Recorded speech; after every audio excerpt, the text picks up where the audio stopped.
doing like this body-wise. You know, I'm just getting healthier. I had a great break on the bye week. Spending time with my body work guru guy out west. First couple weeks, I was a little tighter. I felt like, and I'm starting to loosen up and feel a little bit more like myself. Okay, welcome to First Things First OT. That's Aaron Rodgers on tonight's matchup against fellow 40-year-old Joe Flacco.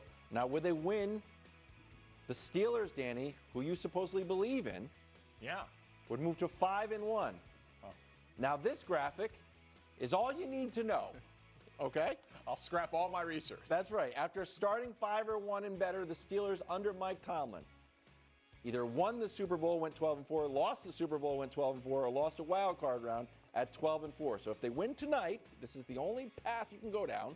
They will be 5-1, which means they will go 12-4 and then have a 2/3 chance of at least going to the Super Bowl. How does this, real quick, before Danny answers, how does it impact that they literally can't finish 12-4? This is a 17-game season. 12-4-1, but go ahead. Sorry. How seriously should we take the Steelers with a win? Yeah, I'm just going to take this and tear it up. You can put your graphic right back up on the screen. I think we should take them serious. And it's partly because of the Steelers, and it's partly because everything else in the AFC, and in particular their division, has crumbled around them. Like, I had the Steelers as a playoff team before the year. And all that's happened since is Joe Burrow has gotten hurt, the Ravens have fallen apart, and Aaron Rodgers has stayed healthy. Like, the first 2 weeks, it looked really bad. He took 7 sacks in those first 2 games, and I was like, oh, Aaron Rodgers is not going to survive the year. And now, time to throw, he is the fastest in the NFL. And it doesn't look pretty. So do you think that's a good sign? I think it's a good sign for him staying healthy. Okay. I don't think it allows you to have a top 10 offense in the NFL, but what I said before the year was they didn't need him to be a top 10 offense in the NFL. The whole point was if they could have a winning record with Russell Wilson and Justin Fields, Aaron Rodgers could be better than that, and they spend more money on the defensive side of the ball than any team in the league. And I think we all agree week 1 is weird. Like, it can lead to weird results. Wild certainly does. Yeah, some things are very indicative of how the season will go, like the Raiders beating the Patriots. Other than that, week 1 can be weird. But you said, you mentioned it earlier, that Jets game was just weird. Like, Rodgers threw for 4 touchdowns, but their defense gave up 32 points to the Jets. So if we remove week 1, Wilds loves this. The Pats game was weird too, though. They've had a lot of weird ones, but I'm saying defensively. Defensively specific, because they spend more money on the defensive side of the ball than anyone. The defense got it together. If you remove week 1 against the Jets, they've got more takeaways than touchdowns allowed. And they're allowing less than 20 a game.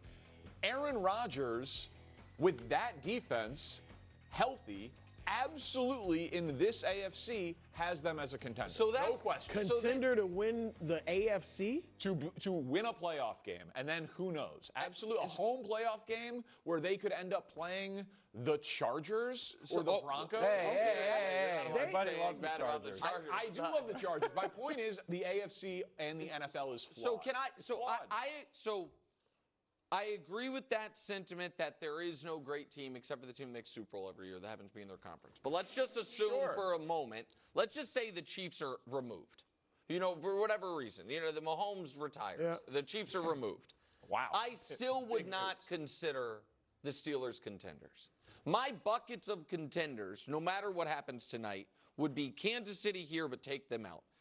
If Kansas City's out, Buffalo is by themselves. In my opinion, atop the AFC as far as contenders. The next bucket that I would have the Colts, the Patriots, and the Chargers, and not the Steelers. Then I would almost carve out a little, maybe Baltimore. Just because if they were to get in, they would be scary because it would mean they have fixed some defense and they're red hot. And then I would have Pittsburgh alongside my beloved Jags and the Broncos as flawed teams with good defenses, that I would put them there. And here is my concern about Pittsburgh that I'm a little surprised you don't share, because I know in stuff like this, we very often see it somewhat similarly. The way their defense is making plays doesn't feel sustainable. they're giving up, and I don't know if we can show their ranks or not, Christina, but their yardage ranks, and this does include week 1, right? But they are a bottom 8 defense in yards allowed, I think yards per play, and they are making all their money on big plays, the havoc plays. There it is. Takeaways, sacks, stopping teams in the red zone. And it's similar to what they're doing on offense. On offense, they're not really moving the ball that well, but they're not turning it over. They're crushing in the plus minus, they're crushing in the sack differential, they're avoiding the negative plays. Even if I believe Rodgers can continue to be careful with the ball and they can protect him, do I actually think they are going to force this level of turnovers and create this level of sacks moving forward? I don't know that I do. Well, I do normally agree with you, but their defense, in terms of the personnel, is awesome. TJ Watt's awesome. And if you take out the first couple, like Seattle put 31 on them, lately they've played a lot better defensively. I'll give you that. Look, it's too early for me to say they're a top-tier AFC contender. They can show me that at some point, and it'll be right after this game. Because then you got Green Bay, you got Indy, you got the Chargers. Then they still have Buffalo and then Detroit and the Ravens twice. So they will have their and I'm not saying they have to win all those games, but let's see how they play against somebody like that. Because they ran into a team you think is top 5 in the league in Seattle and lost by 2 touchdowns. So let's see what they can do. Cincinnati, they should win this game. I get it. It's a conference game. Division game. Flacco could, do something special. He's got the weapons. I expect him to win tonight. But what will really tell me if they are on the level you say they are is what they do over these next few weeks. Yeah, and listen, I had them just outside the top 10 on Top 10 Tuesday, but to me, what you just said is they're going to have the opportunity, and we all said it before the year when we looked at the schedule. If they stack their wins early, you're right. That's true. Stack their wins early, and then we're gonna get the test. Yeah. We're gonna get the test to see if it actually is there. But an 11-win season for Pittsburgh, winning the division, that would be hosting a great home year. Playoff game. That feels very on the board based on how this has gone so far. I think that I agree with that. I also think people will get themselves in a little bit of trouble if you look at the Steelers' strength of schedule remaining, it actually ranks as one of the easier ones because they have 2 games against 1-5 Baltimore. That is not indicative because I know Baltimore's defense has been terrible all year except 1 game. But when Lamar Jackson's there, they're not a 1-win team. No, they will be tested. I think they are one of the more, I think maybe the most flawed of the 1-loss teams. And I think you could see it tonight. I wouldn't be surprised at all if Cincinnati wins tonight. I like Pittsburgh, but This guy's picked both sides of this game twice. And a tie. Covering all the bases. Saints in Chicago Sunday at 1 on Fox. Caleb looking to build on the Bears' winning streak. Take a listen. I think that's always something. Being able to have growth and understand where I'm at, but also understand where I can be and where I will be. I've been saying that since I've been here that I got a lot in the tank for this team, and I'll do whatever I have to do to be able to help this team win. All right, Danny, do you need to see a monster game from Caleb Williams? Yeah, it's about that time. Oh, about that time. And I think he's been right there on the cusp. He's had really nice moments. He's finished strong in the Raiders game, finished strong against Washington, obviously the monster game against Dallas. But well, we don't count that. We've decided. We've decided that monster games against the Cowboys, they don't really count. So sorry. Fair enough. But I think that the running game looking good against Washington when it was not expected to, improving the running game out of the bye will help him. That was a key of Ben Johnson's offense going back to Detroit.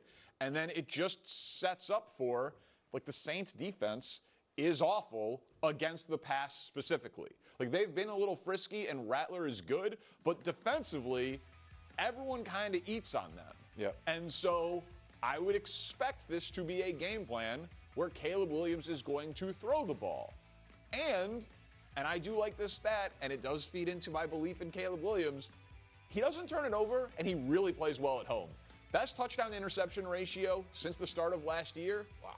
I mean, that's good company for Caleb Williams. Honestly, I got to tell you. Go ahead. It's too good of company. That's right. I wouldn't. That is such good company. I mean, it's not cooking the books. It's 8 to 1 touchdown interception ratio. And it's a very straightforward. There's no extra qualifiers, but it's such good company. It feels like it's self-defeating. Yes. It's like a lot of I'm just telling you. It feels to me in the same vein as some of Wild's Nick Sirianni graphics. It's my Drake May. Yeah, or Randall Cunningham. Drake May. Yeah, Michael Vick. It's like, it's true, but. So while I didn't love that graphic, That's fine. I agree with Danny, and I also, not that this matters huge, but it's noteworthy to me. They're on a 3-game winning streak. He's been on a 3-game winning streak once prior in his NFL career, and it ended with Danny falling to his knees in my living room on the Hail Mary because you cried and it cost you thousands of dollars and you were dead. I mean, I don't have CCTV, but it sure seemed like it was an emotional moment. Very upsetting. And it started a downward spiral for him and for the organization, for you, a lot of things. He lost 10 in a row, right? That is correct. It was 10? I didn't realize it was 10. But and then he wasn't throwing picks. And so they won against Green Bay. I looked, Brew, I think you agreed with me. Going into the Washington game, out of a bye, it was get a win and give your team real momentum. Yeah. Doesn't really matter how Caleb plays as long as they win. This game, you kind of have to have your cake and eat it too. They need to win this game. They're at home against a 1-win Saints team. Spencer Rattler, does he count as quarterbacks from Caleb's draft class? I mean, he is a quarterback from his draft class. They get back-to-back wins over quarterbacks from your draft class. And Caleb should look good to give you confidence going into their next 2 games against Baltimore and then Cincy, that Caleb can look good against those defenses, even if you don't beat Baltimore in, I know, the Ravens Super Bowl that you've been talking about. Well, look, I think you guys are looking at Caleb as a future super-duper star. And I know you are for sure. So if I'm looking at it through that lens, then sure. To think he's going to be that, I need to see him light it up against New Orleans when he hasn't really lit anybody up since Dallas, which everybody seems to be doing. For me, though, I need a win and a good, solid, clean performance. Now, he's pretty clean generally in his game. But, I mean, like, I thought what he did last week, they got weapons.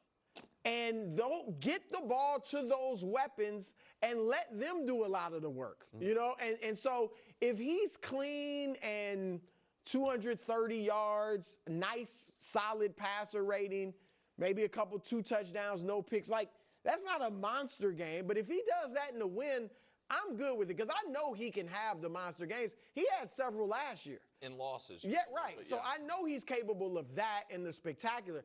I just still want to see him making the right decisions, him getting the ball to the playmakers, and that stuff. So if I see that in the win, I'm actually good with it. And to be very clear, if that exact scenario happens, I'm not going to come in here on Monday like disappointed. Upset, right. Because he will have played well in a win, and who knows how the game actually goes, and maybe he passes him down inside the 5, and then Swift takes him in, right? We'll see how it plays out. But to Nick's point, this stretch of games does just set up well for them to be carried by their quarterback. And I do think he's the type of quarterback that can carry a team. And it also sets up for him to, if he's going to have